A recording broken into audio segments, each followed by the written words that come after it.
So hello students, welcome back to our YouTube channel Edu by MS Ali. This is our lecture number 13 of chapter 6 that is current electricity. आज हम लोग बात करने वाले हैं laws of electromagnetic induction. Electromagnetic induction को हम लोग शॉर्ट में EMI भी बोलते हैं, जिसमें हम लोग बात करने वाले हैं फैराडेज के दो लॉज और एक लेंज लॉ। लेंज लॉ को third law of electromagnetic induction भी कहा जाता है।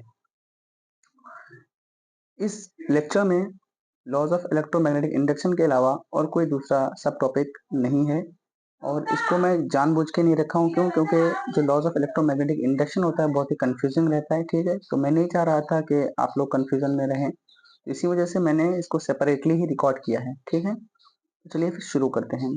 फैराडे ने दो नियम दिए थे, दो कानून लॉ बनाए थे, एक को बोलते हैं फर्स्ट लॉ और एक को बोलते हैं सेकंड लॉ। आपको लॉज ऑफ इलेक्ट्रोमैग्नेटिक इंडक्शन में तीन ही लॉ पढ़ने हैं, फैराडेज के दोनों लॉ और एक लेंज लॉ, ठीक है। तो चलिए बारी बारी से हम लोग इस चीज को पढ़ते हैं। फर्स्ट लॉ क्या बोलता है फैराडे का फर्स्ट लॉ ये बोलता है कि अगर मैग्नेटिक फ्लक्स में तब्दीली होती है तो ईएमएफ पैदा होती है, और ये ईएमएफ उस वक्त तक पैदा होती रहती है जब तक मैग्नेटिक फ्लक्स में तब्दीली जारी रहती है।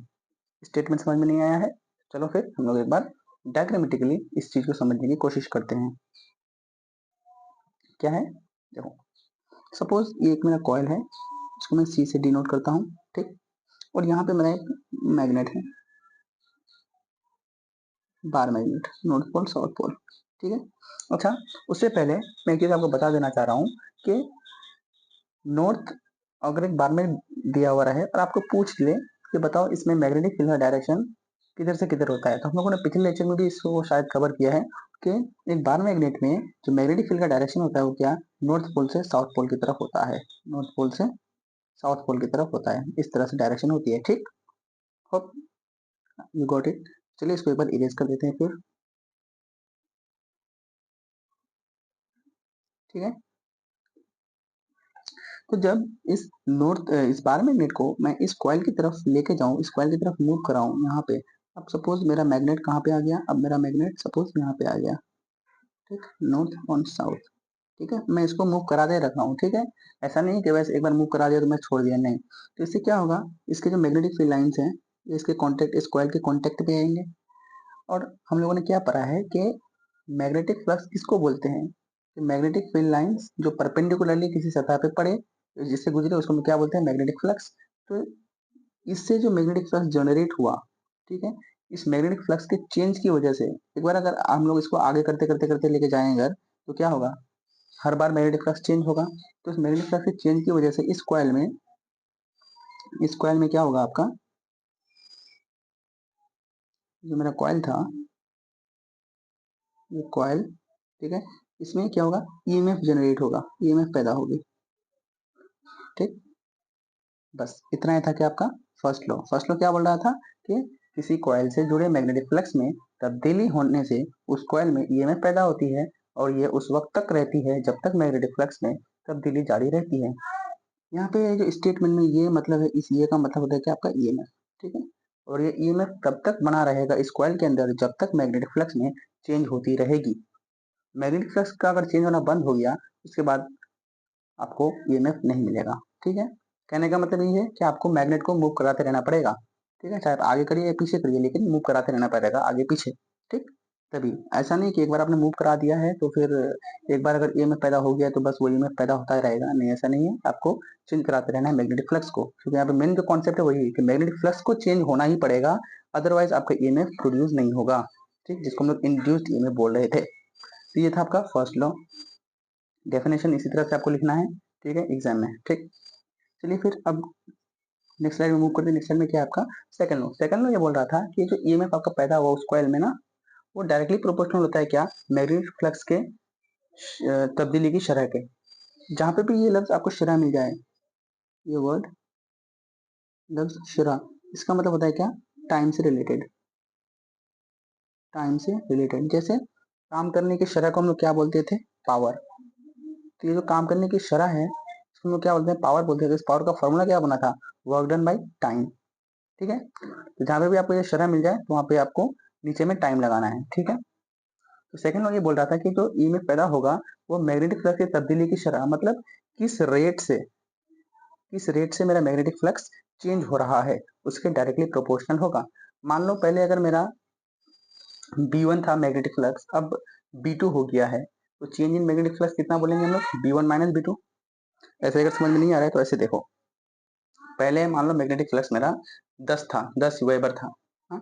अब 15 वेबर हो गया है, चेंज कितने का हुआ, 10 माइनस 5 इज इक्वल टू 5। तो 5 हम लोग क्या बोलेंगे, चेंज इन मैग्नेटिक फ्लक्स। और कितना टाइम लगा, मान लो हमको 5 वेबर बढ़ाने में हमको 2 सेकंड लगा, तो dt क्या हो जाएगा, नीचे में 2, तो 5/2। तो ये इस तरह से हम लोग निकालते हैं इंड्यूस्ड ईएमएफ, ठीक है, जो सेकंड लॉ में बताया गया था। तो हम लोग बोल सकते हैं क्या कि induced EMF is directly proportional to the rate of change of magnetic flux. Magnetic flux में जितनी ज्यादा चेंज होगी, जिस टाइम से चेंज होगा, उतना वैसा ही हम रिलेशन हमको ईएमएफ में भी मिलेगा, ठीक है। अब क्या आपको ये क्लियर हो गया होगा, ठीक है। तीसरा है क्या आपका लेंज लॉ। लेंज लॉ ने लेंज लॉ को हम क्या बोलते हैं, third law of electromagnetic induction, जैसे कि मैंने पहले डिस्कस किया है। फैराडे ने 2 लॉ दिए थे, फर्स्ट लॉ और सेकंड लॉ। फर्स्ट लॉ और सेकंड लॉ आपको हो गया, अब बचा क्या, लेंज लॉ। इसको मैं अलग से इसलिए लेक्चर रिकॉर्ड कर रहा हूँ, ठीक है, इस लेक्चर को, क्योंकि इसमें बहुत कंफ्यूजन रहता है। लेंज लॉ में तो खास करके बहुत ज्यादा कंफ्यूजन रहती है, ठीक है। तो मैं नहीं चाहता कि आप लोग भी हमेशा कंफ्यूजन में रहें, इसी वजह से इस स्लाइड के साथ, इस पीपीटी के साथ मैं और कोई दूसरा पॉइंट मेंशन नहीं किया हूँ, except laws of electromagnetic induction. Electromagnetic induction के लॉज को छोड़ के और कोई दूसरा पॉइंट इस स्लाइड में नहीं है, हालांकि 2 ही स्लाइड है इस पीपीटी में, ठीक है। लेंज लॉ की बात करते हैं, तो लेंज लॉ क्या बोल रहा था कि मैग्नेटिक फ्लक्स की तब्दीली की वजह से जो ईएमएफ पैदा हो रहा था, उस ईएमएफ का डायरेक्शन इस तरह से होगा कि वो पैदा करने वाले को रोक सके। समझ में नहीं आया, इसको इरेज कर लेते एक बार पहले, ठीक। कहने का मतलब था, ये जो मेरा कॉइल था ना, ये मेरा मैग्नेट था, नॉर्थ पोल और साउथ पोल, ठीक।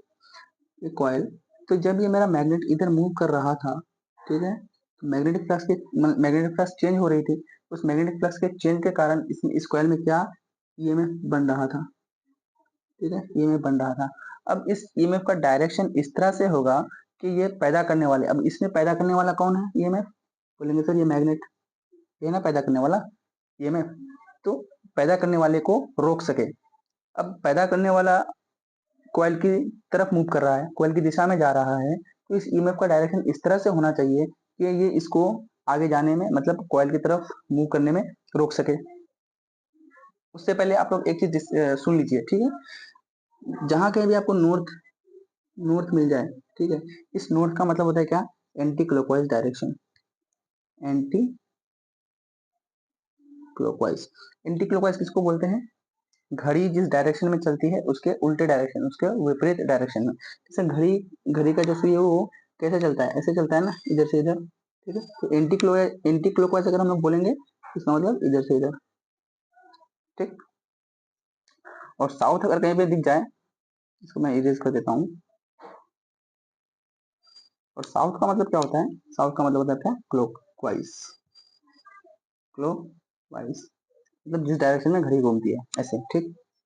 तो अब देखो यहाँ पे लेंज लॉ क्या बोल रहा था कि ये जो ईएमएफ मेरा पैदा हो रहा है इस कॉइल में, तो इसका डायरेक्शन इस तरह से होगा कि ये पैदा करने वाले को रोक सके। अब पैदा करने वाला मेरा बार मैग्नेट था, ये बार मैग्नेट किधर मूव कर रहा था, बोलेंगे सर टुवर्ड्स द कॉइल जा रहा था, ये कॉइल की तरफ जा रहा था। तो ईएमएफ का डायरेक्शन इस तरह से होगा कि ये इस बार मैग्नेट को इस कॉइल की तरफ आने से रोक सके। इसका मतलब इस कॉइल का जो ये एंड है, यहाँ पे इसको क्या होना पड़ेगा, नॉर्थ पोल होना पड़ेगा, क्योंकि हम लोग जानते हैं कि जो लाइक पोल्स हैं, यानी कि जो एक तरह के पोल्स होते हैं, वो एक दूसरे को रिपेल करते हैं, यानी कि दफा करते हैं, और अनलाइक पोल्स एक दूसरे को अट्रैक्ट करते हैं, यानी कि खींचते हैं। जैसे कि नॉर्थ पोल क्या करेगा एक दूसरे को, जैसे ऐसे समझो, दो दो मैग्नेट है, दो मकनातीस है, कब वो अपने आप, कभी एक दूसरे को खींचता है, कभी एक दूसरे को रिपेल करता है। हम लोगों को पता है ना कि जब हम लोग नॉर्थ और साउथ को, मतलब एक मैग्नेट का नॉर्थ और दूसरे मैग्नेट का साउथ इस तरह से रख देते हैं कि वो एक दूसरे के अपोजिट हो, तब वो खींचेगा, ठीक। तो यहाँ पे भी वही कॉन्सेप्ट है, नॉर्थ और नॉर्थ अगर हम कर देंगे, मतलब सेम अगर पोल कर देंगे दोनों मैग्नेट का, तो क्या करेगा, रिपेल करेगा। ठीक है। और यहाँ पे हमको क्या चाहिए था, यहाँ पे हमको रिपेल ही चाहिए था। क्यों? क्योंकि जब ये बार मैग्नेट इसकी तरफ मूव कर रहा था, यहाँ पे जो ईएमएफ है, जो ईएमएफ अब ये क्या करेगा कि नहीं, ये जो हमको पैदा करने वाला है इसको मैं रोक सकूं, तो इसको रोकने के लिए कॉइल का ये वाला जो एंड है इसको भी नॉर्थ होना पड़ेगा, तभी नॉर्थ पोल एक दूसरे को रिपेल करेगा और तब जाके ये इसको रोक पाएगा। अब समझ में? तो लेंस लो यही बोल रहा था। अब सेकंड केस एक बार देख लो, सेकंड केस में क्या है, इसको पहले मैं पूरा इरेज कर देता हूँ कि ये कॉइल है, ठीक, ये कॉइल है, अब ये नॉर्थ हो गया, ये साउथ हो गया, ठीक। अब जब ये बार मैग्नेट इधर मूव कर रहा था तो ईएमएफ पैदा हो रहा था। अब जब ये इधर इससे दूर जाएगा, इस कॉइल से दूर जाएगा, तभी इसमें ईएमएफ पैदा होगी ना। क्यों? क्योंकि फ्लक्स में तो चेंज आएगी। क्यों? क्योंकि बार मैग्नेट को हम लोग मूव करा रहे हैं। ओके, तो अब ये जब नॉर्थ पोल आया, यहाँ पे भी ईएमएफ प्रोड्यूस होगी। अब जब इसे दूर जा रहा है, अब जब इस कॉइल से मैग्नेट दूर जा रहा है, इस कॉइल के ये वाला जो एंड है इसमें साउथ पोल पैदा होना होगा, साउथ पोल इसको बनाना होगा किसी तरह से, तब ना इसको अट्रैक्ट करके ये जो इससे दूर जा रहा था उसको रोक सकेगा। आए बात समझ में? तो साउथ का मतलब क्या होता है? बोलेंगे सर क्लॉकवाइज। इसका मतलब यहाँ पे ईएमएफ का जो डायरेक्शन होगा वो क्लॉकवाइज होगा। और ऑन द अदर हैंड जब ये इसके तरफ मूव कर रहा था, ठीक है, कॉइल की तरफ, तो यहाँ पे नॉर्थ पोल बन रहा था, तो इस नॉर्थ पोल का डायरेक्शन क्या होता है आपका? Anti clockwise. ठीक, तो बहुत ही इंपॉर्टेंट लॉ है ये लेंस लॉ, बहुतों को क्लियर नहीं होता है। ठीक है, तो आई होप के मैं आपको क्लियर करा पाया हूँ। और कोई भी दिक्कत हो वैसे भी तो आप लोग कमेंट्स में जरूर बताइए। ठीक, अगर समझ में नहीं आया होगा लेंस लॉ तो अगर आप कमेंट्स में बताएंगे तो मैं अलग से ही जो है इसको रिकॉर्ड कर लूंगा लेंस लॉ को। ठीक है, तो लेंस लॉ का डेफिनेशन क्या है कि मैग्नेटिक फ्लक्स की तब्दीली की वजह से इंड्यूस्ड ईएमएफ का डायरेक्शन उस तरफ होता है जो ईएमएफ को पैदा करने वाले को रोक सके। ठीक है, Lenz law conservation of energy को फॉलो करता है। कंजर्वेशन ऑफ एनर्जी किसको बोलते हैं? उर्दू में इसको बोलते हैं क्या? तवानाई की बका का कुलिया। कंजर्वेशन ऑफ एनर्जी का मतलब होता है आम भाषा में कि एनर्जी को, यानी कि तवानाई को हम लोग नहीं पैदा कर सकते हैं और नहीं बर्बाद कर सकते हैं। Energy can neither be created not be destroyed but can be converted into other forms. जैसे इलेक्ट्रिकल एनर्जी को हम लोग मैकेनिकल एनर्जी में चेंज करते हैं, मैकेनिकल को हम लोग साउंड में भी चेंज कर सकते हैं, इलेक्ट्रिकल में भी चेंज कर सकते हैं, लेकिन हम लोग पैदा नहीं कर सकते। यही बात है क्या? कंजर्वेशन ऑफ एनर्जी का। ठीक है, तो lens low conservation of energy को फॉलो करती है। ओके, तो यहाँ तक हमारा ये जो लेक्चर है लॉज ऑफ इलेक्ट्रोमैग्नेटिक इंडक्शन खत्म हो जाता है। और इसी के साथ मेरा 80% जो सिलेबस है करंट इलेक्ट्रिसिटी का, जो आपके सिलेबस में मेंशन है, वो हमारा कवर अप हो जाता है। ठीक है, अब जो 2-3 टॉपिक बचे हैं, क्या? एसी और डीसी करंट, अल्टरनेटिंग और डायरेक्ट करंट, उसके बाद इलेक्ट्रिक डायनामो, एसी डायनामो, और 2-3 theory based, statement based topics, जैसे कि स्विच क्या होता है, 3 पिन प्लग क्या होता है, सॉकेट क्या होता है, बस। तो और 2 या हाईएस्ट मैक्सिमम जो है वो 3 लेक्चर ही होगा।